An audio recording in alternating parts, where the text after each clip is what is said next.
Minha experiência para o Toastmaster, se me back 10 luna passar, tá diferença bastante grande.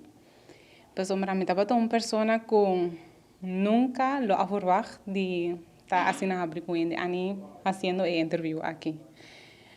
Toastmaster a motivar-me de como sombra na dado momento de minha vida me realizar que a comunicação tá muito importante de nossa vida. Essa que ajuda-me para com minha vida social e também para com minha parte de trabalho.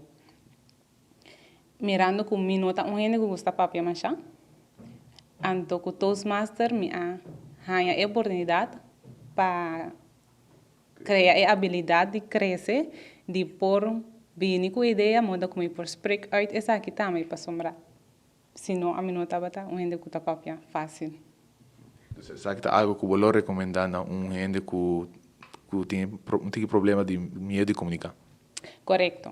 Se botar uma pessoa que tem medo de comunicar ou não sabe como usar a palavra corretamente para comunicar, você tem hora de se pôr com nós não tá comunicar, para sombra nós tem kiko para bisa, pero mbra não tá durf de papel, para botar pensa, ok, não sabe se botar usando uma palavra correta ou kiko não vai bisa, então me tava uma pessoa assim, então que os master me abrir tiki mais abrir, tiki mais seguro de local que me tá bisa e também como tá tique mais cauteloso, ora me visa algo, Deus me tá pensa, bom, prometo me visa algo, para sombra, tem hora nós tá visa coisa, sem pensar, então por afetar outra pessoa.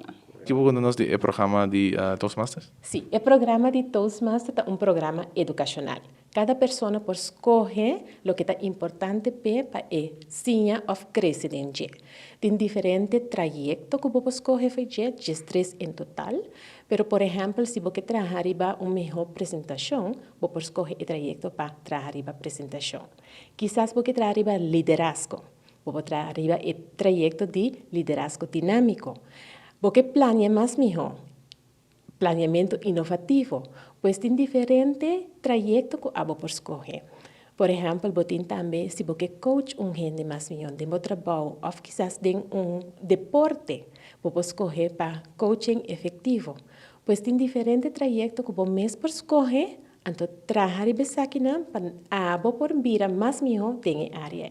E esse é o programa educativo de Toastmasters.